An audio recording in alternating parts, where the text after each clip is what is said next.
भाई साहब क्या ये राम सेतु वाला कॉन्सेप्ट पूरा ही बदल दिया। रावण और राम जी की लड़ाई क्या ही बना दी। माता सबरी का तो अलग ही मजाक बना दिया था। सारी की सारी रामायण की तो स्टोरी बदल के रख दी। चाहे वो इंद्रजीत हो या फिर हनुमान जी, चाहे वो कैरेक्टर्स की ड्रेस हो या फिर संजीवनी बूटी, सब बदल के रख दिया। जिसमें से पहला चेंज है वरदान में। जब रावण ने तपस्या की थी तो ब्रह्मा जी ने उसे वरदान दिया था कि ना कोई देवता, ना कोई कंदर्प, यक्ष, भूत, पिशाच, असुर और राक्षस किसी के हाथों रावण मारा नहीं जाएगा। लेकिन आदि पुरुष के ब्रह्मा जी ने तो अलग ही वरदान दे दिया। उन्होंने रावण से खुश होकर कहा, न दिन में, न रात में, न जल में, न वायु में, न धरती पे, न आसमान में, ना किसी देव, ना किसी दानव, किसी के हाथों से तुम्हें मृत्यु नहीं मिलेगी। मैं आदि पुरुष की टीम से बस एक बात कहूँगा, बस एक, कि भाई मेरे 600 करोड़ फूकने से पहले ये पता कर लेते कि ये वरदान त्रेता युग के रावण को नहीं, सतयुग के हिरण्यकश्यप को मिले थे, जिनका वध विष्णु जी के चौथे अवतार नरसिंह ने किया था। नेक्स्ट क्या हुआ था, जब शूर्पणखा सीता माता को परेशान करती है तो लक्ष्मण जी शूर्पणखा की नाक काट देते हैं। जिसके बाद शूर्पणखा पहले उस राज्य के राजा खरदूषण के पास जाती है। जब वो राजा हार जाता है उसके बाद शूर्पणखा अपने भाई रावण के पास जाती है। लेकिन वो सबके सामने भरी सभा में जाती है और वहाँ पर सभी लोग अपने अपने ओपिनियन रखते हैं। लेकिन इन्होंने क्या किया, शूर्पणखा अकेले में रावण को सारी बातें बताती है। और वैसे भी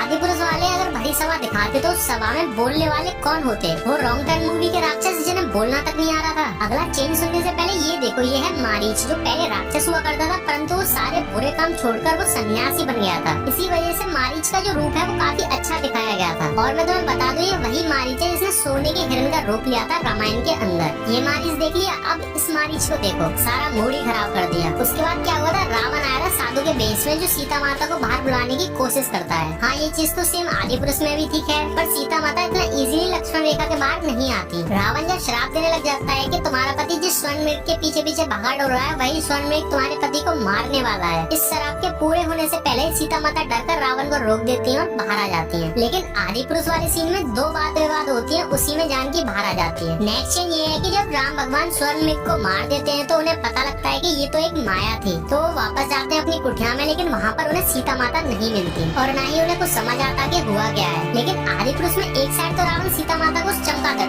आई रिपीट चमकादड़ में लेके जा रहा होता है और दूसरी साइड राम और लक्ष्मण उनका पीछा कर रहे होते हैं। नेक्स्ट चेंज भी इसी के जस्ट बाद में ही है। जब लंकेश जानकी माता को लेके जा रहे होते हैं अपने पुष्पक विमान में तो उनका पीछा जटायु करता है, लेकिन रावण उनका पर काट देता है, जिसके बाद वो जमीन पर पड़े पड़े राम राम पुकार रहे होते हैं। वहीं राम भगवान और लक्ष्मण जी सीता माता को ढूंढते हुए जटायु के पास पहुंच जाते हैं। तो जटायु ने बताते हैं कि सीता माता को कौन लेके गया और किधर लेके गया है। और वहीं जैसा मैंने बताया, राम जी और लक्ष्मण जी पहले ही रावण का पीछा कर रहे होते हैं, तो जटायु ने पहले ही मरा हुआ मिला था। मतलब उन्हें अपने आप ही पता था कौन है, कहाँ गया है। नेक्स्ट चेंज पर तो मुझे गुस्सा ही आ गया। हुआ क्या था, जब राम जी और लक्ष्मण जी सीता माता को ढूंढ रहे होते हैं हर जगह, तो एक जगह माता सबरी फूलों का मार्ग सजा रही होती है अपने प्रभु श्री राम के लिए कि वो आएंगे। ये कार्य वो हर दिन क्या करती थी और किसी साधु तक को वो उस फूलों पर से नहीं जाने दिया करती थी। जिसके बाद फाइनली श्री राम और लक्ष्मण सबरी से मिलते हैं तो इतना प्यारा मीटअप होता है कि वो सीन तुम्हारे रोंगटे खड़े कर दे, इमोशनल कर दे। पर इन बड़ी कोठी बंगले वालों ने बिना कोई रिसर्च करे इस सीन की रेड मार के रख दी। इन्होंने दिखाया माता सबरी खुद चलकर राम और लक्ष्मण के पास आ रही है और लक्ष्मण उन पर तीर दिखाकर कहते हैं कि अपना परिचय दो या फिर मरने के लिए तैयार हो जाओ। और हाँ, इससे पहले बुढ़िया का वो अलग। उसके बाद वो झूठे बेर राम जी लक्ष्मण जी से कहते हैं बेर खाने के लिए, जो कि रेफरेंस था लक्ष्मण जी राम जी की कितनी इज्जत करते हैं, दोनों में कितना प्यार है। लेकिन यहाँ पर तो ऐसा कुछ हुआ ही नहीं भाई। अगला चेंज भी बहुत वाहियात किया है आदि पुरुष के मेकर्स ने। जब राम जी और लक्ष्मण जी ऋषिमुख पर्वत को ढूंढते हुए जा रहे होते हैं तो वहाँ पर हनुमान जी आते हैं साधु बनकर। तो उनमें आपस में बातें होती है जो कि सारी की सारी ऋषिमुख पर्वत के ऊपर होती है। पर आदि पुरुष मूवी में तुम्हें पता लक्ष्मण जी कैसे कैसे क्वेश्चंस कर रहे थे जो फेसबुक पे नहीं आते, जिनके हमें कमेंट में आंसर देने होते हैं, वैसे क्वेश्चंस कर रहे थे हनुमान जी से, बताओ। जिसके तुरंत बाद राम जी और हनुमान जी सीधे गले मिलने लग जाते हैं, जबकि हनुमान जी पहले पैरों को लगते हैं राम जी के। नेक्स्ट सीन था उसमें वो बाली और सुग्रीव के युद्ध में। रियलिटी में हुआ ये था, पहले एक बार लड़ते हैं बाली और सुग्रीव, फिर अगले दिन दोबारा लड़ते हैं और उसी में राम जी उनका वध कर देते हैं बाली का। ये नॉर्मल और सिंपल स्टोरी थी। लेकिन आदि पुरुष के मेकर्स को पता नहीं क्या चल रही, इन्होंने एक ही फाइट कराई लेकिन उसमें भी बॉलीवुड वाले लॉजिक घुसा दिए। पता नहीं क्या था, वो पहाड़ गिर रहा है, वहाँ पर सुग्रीव सबको बचा रहे हैं, पीछे से बाली उन्हें मारने आ रहा है, वहीं पर उसका वध हो जाता है राम जी के हाथों। पता ही नहीं क्या करना चाह रहे थे। अगला चेंज भी बहुत बकवास है। जब जब हनुमान जी को बंदी बनाकर रावण के आगे लाया जाता है तो रावण भरी सभा में सबके आगे बैठा होता है, जिस सभा में सभी मंत्री अपना अपना अलग अलग फैसला सुनाते हैं। लेकिन आदि पुरुष में ना कोई सभा ना कुछ, इन्होंने पता नहीं क्या वो बिल्डिंग की सी दुकान खोल रखी थी। वो आयरन मैन रावण का तो मजाक ही बना दिया। और भाई वो डायलॉग हनुमान जी का, कपड़ा तेरे बाप का, तेल तेरे बाप का,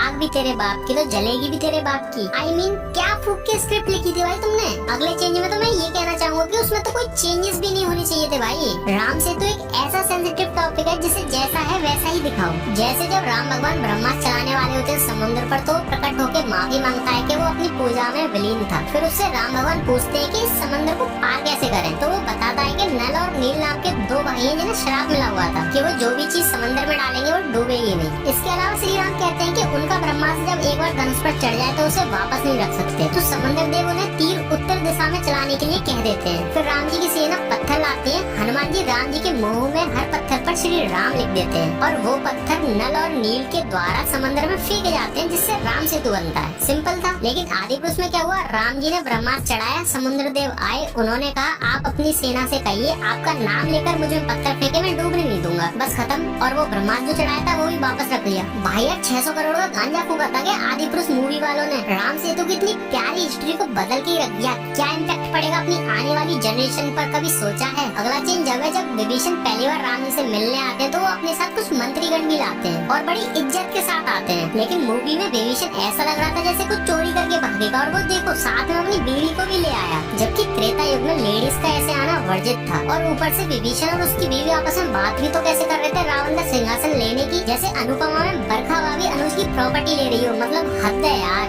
अगला चेंज जब है जब एक फ्लैशबैक आता है श्री राम का, जिसमें वो अपने पिता दशरथ जी से बात कर रहे होते हैं। उस जगह क्या किया है भाई इन्होंने, राम जी को ज्यूस बना रखा है। भाई वो सनातनी थे ना कि किसी आश्रम के कथावाचक। थोड़ा तो ड्रेसिंग सेंस रख लेते, थोड़ा तो कैरेक्टर डिजाइन कर लेते। 600 करोड़ में ये भी नहीं हो पाता क्या। और हाँ वो क्या ही सीन था सीता माता को रणभूमि में दिखाने वाला, मतलब कुछ भी दिखा रहे हो। कितना भद्दा मजाक था वो भाई, उसे देख के कितना अजीब लग रहा था। अगला चेंज तो क्या ही डिजास्टर था भाई, पूछो ही मत। जब हनुमान जी संजीवनी लेने जाते हैं तो जैसे तैसे संजीवनी के पहाड़ तक पहुँचते हैं, तो वहाँ जाके थोड़े से कंफ्यूज हो जाते हैं कि इनमें से कौन सी संजीवनी बूटी है, क्योंकि सारी की सारी एक जैसी दिख रही थी और उन पर समय भी कम था, जिस वजह से वो पूरा का पूरा पहाड़ी लेके चले जाते हैं। पर बीच रास्ते में श्री राम के भाई भरत कोई मायावी राक्षस समझकर उनमें तीर मार देते हैं, पर एट द एंड वो जैसे तैसे पहुंच ही जाते हैं, जिसके बाद लक्ष्मण जी ठीक हो जाते हैं। तो जो वैद होते हैं वो हनुमान जी से कहते हैं कि इस पहाड़ को वापस रख के आना होगा, क्योंकि भविष्य में किसी को भी संजीवनी की जरूरत पड़ सकती है। पर मेरे भाई देखो आदि पुरुष वालों ने क्या किया, हनुमान जी गए आराम से संजीवनी पहचान ली और बोले मन में कि संजीवनी की जरूरत तो सबको पड़ेगी, और सीधा पहाड़ लेके वापस आ गए। जिसके बाद संजीवनी लक्ष्मण जी की तो लगाई पूरी सेना तक के लगा दी भाई, और वो पहाड़ भी वहीं के वहीं छोड़ दिया, उसे वापस ही नहीं रख के आए। अगला चेंज है उस छपरी फ्लैश का, जिसे इंद्रजीत बना दिया गया। तो रियलिटी में ये हुआ था, इंद्रजीत को वरदान मिला हुआ था जब भी वो अपनी कुल देवी निकुम्बिला का तांत्रिक यज्ञ करेगा तो उसे एक दिव्य रथ प्राप्त होगा, जिसके घोड़े मन की गति से चलेंगे। जब भी वो उस रथ पर होगा ना तो उसे कोई हरा पाएगा ना ही मार पाएगा। तो ये बात विभीषण ने राम जी और लक्ष्मण जी को बता दी थी। जिसके बाद जब इंद्रजीत यज्ञ करता है तो उसका यज्ञ को सफल नहीं होने देते, जिसके बाद लक्ष्मण जी उनका वध कर देते हैं। लेकिन पता है आदि पुरुष में क्या बताया, इंद्रजीत जब भी उस स्विमिंग पूल में हुआ येलो कलर वाले में, तो उसकी शक्तियाँ काम नहीं करेंगी,